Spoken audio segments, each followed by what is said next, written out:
spiritual leader ní Ilé-Ifẹ̀ níbikíbi nílẹ̀ Yorùbá torí ẹni èjì òòṣà tí ń bẹ nílé-Ifẹ̀ 201 ọ̀kànlélérúgba ni lẹ́yìn tó já sí pé Aláàfin is the political leader of Yorùbá land.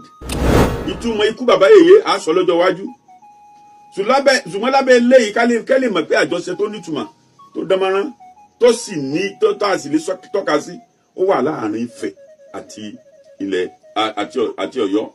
Bá bọ̀ nípa igbá ìwà tá a sọ lọ́sẹ̀ tó kọjá. Igbá ìwà ó jẹ́ nǹkan pàtàkì nínú àṣà Káàárọ̀ Oòjíire tí wọ́n máa ń ṣe fún ọba tó bá wà ní ipò bàbá rẹ̀ pàápàá jùlọ nígbà tó bá ṣẹ̀ṣẹ̀ gorí àpèrè bàbá rẹ̀.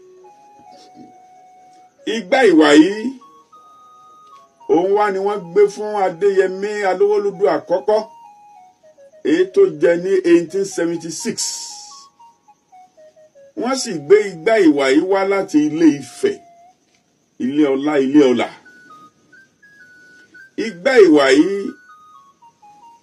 ni wọ́n gbé fún Adéyẹmí Alówólúdú gẹ́gẹ́ bí àṣà àti ìṣe Káàárọ̀ Oòjíire torí àjọṣe tó nítumọ̀ tó dánmọ́rán ó wà láàrin Ilé-Ifẹ̀ àti Ọ̀yọ́ látìgbà ìwáṣẹ̀. Mo sì tún fi àsìkò yìí rọ gbogbo ọmọ Yorùbá pátápátá ọ̀nà bí àárín Ifẹ̀ àti Ọ̀yọ́ ṣe máa dùn ìgbàyùngbà ìní ẹja mú ní ọ̀kúnkúndùn. Ẹja padà sí àṣà àwọn bàbá wa tó mú ilẹ̀ Yorùbá dùn. Lábẹ́ eléyìí àwọn fẹ́ gbé igbá ìwà dé. Igbá yìí gẹ́gẹ́ bí mo ṣe sọ ṣáájú èkíní tí ó wà ní èkíní oyin àádùn ìrèké gbogbo tẹnu jẹ tódùn ni ó wà ń bẹ̀. Ẹ̀kejì idà ọ̀kọ̀ ẹ̀tù àdá ìbọn ni ó wà nú ẹlẹ́ẹ̀kejì. Wọ́n ó sì wé ní aṣọ funfun ẹnìkan ò sì lè mọ ìyàtọ̀ láàrin igbá kan sí kan. Adéyẹmí Alówólúdú ìgbà tí ó gbé igbá ó bá gbé igbá tí ìbọn ẹ̀tù àdá ọ̀kọ̀ àáké tó wà nú ẹ̀ ló gbé. Ìgbò wa gbé eléyìí èyí túmọ̀ sí bí ìgbà rẹ̀ yóò ṣe rí nílẹ̀ Yorùbá. Káwé afọ̀ nígbà òde ọdún kejì 1877 ààrẹ látòsà Ọbádòkè Muhammadu ó bá pa nǹkan luná. Kí n tó wọnú tó pa luná ẹjọ́ ń ṣe fáyé wípé ìdà kan bẹ tí a ń pè ní the sword of staff. Àwọn Gẹ̀ẹ́sì sọ báyìí wípé the sword of a state, the sword of state was also the sword of justice. This word came from Ilé-Ifẹ̀. This word was for the only sovereign which he must have before he can order an execution. And the sword was Ọ̀rànyàn sword, which Ìbàdàn warlords must worship before going to war.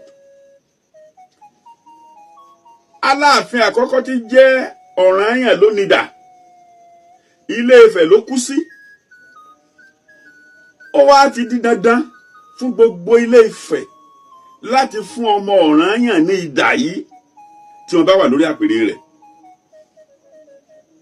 Torí idà yìí ìní ó fi máa pàṣẹ ikú fún àwọn tó bá ṣẹ̀. Pàápàá jùlọ ní 1914 Governor Lord Lugard ló kọ́ Supreme Court fún Aláàfin. 1914 ẹ lọ wò. Ìtumọ̀ ikú bàbá yèyé á sọ lọ́jọ́ iwájú. Ṣùgbọ́n lábẹ́ eléyìí kẹ́lẹ̀ mọ̀ pé àjọṣe tó nítumọ̀ tó dánmọ́rán tó sì ní tó tá a sì lè tọ́ka sí ó wà láàrin Ifẹ̀ àti ilẹ̀ àti Ọ̀yọ́. Spiritual leader ní Ilé-Ifẹ̀ níbikíbi nílẹ̀ Yorùbá torí ẹni èjì òòṣà tí ń bẹ nílé-Ifẹ̀ 201 ọ̀kànlélérúgba ni léyìí tó já sí pé Aláàfin is the political leader of Yorùbá land. Ifẹ̀ gbé idà wá, wọ́n gbé fún Adéyẹmí àkọ́kọ́ Alówólódù gẹ́gẹ́ bí idà bàbá ńlá bàbá ẹ̀ láti fi lè máa pàṣẹ nílẹ̀ Yorùbá. Mo fi àsìkò yìí kí kábíyèsí Aláyélúwà Ọba Ẹniìtàn Ògúnwùsì Ọ̀jájá second, nítorí wípé bàbá yìí bàbá àlàáfíà ni.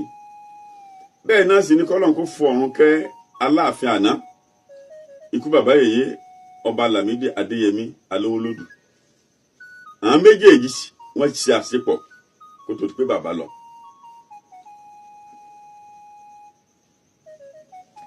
Lórí eléyìí tó bá di abala míì lọ́sẹ̀ tí ń bọ̀, a sọ ìtí Ààrẹ Ọ̀nà Kakanfò Ọba Látòsísà Ọbádòkè Muhammadu ètò dánwò láyé Adéyẹmí àkọ́kọ́ Alówólódù. Ẹ dákun lábẹ́ ètò yìí mo ṣe ìwé kan tá à ń pè ní Ọ̀ranyàn. Mo sì ń fẹ́ ìrànlọ́wọ́ olúkálukú gbogbo ọmọ ilẹ̀ Yorùbá láti gbé ìwé náà jáde. Ìwé náà ọ̀pọ̀lọpọ̀ àrọ́bá ìtàn ló wà ń bẹ̀. Pàápàá jùlọ ọ̀pọ̀lọpọ̀ tá à ń sọ ẹ wà nínú ìwé yìí. Gbogbo ọba tó jẹ lọ́yọ̀ọ́, tó jẹ ní Ilé Ifẹ̀, tó jẹ ń Ìbàdàn, tó jẹ l'Óṣogbo, tó jẹ ní Kírun, ó wà ń bẹ̀. Ẹ wá ràn mí lọ́wọ́ láti gbé ìwé náà jáde.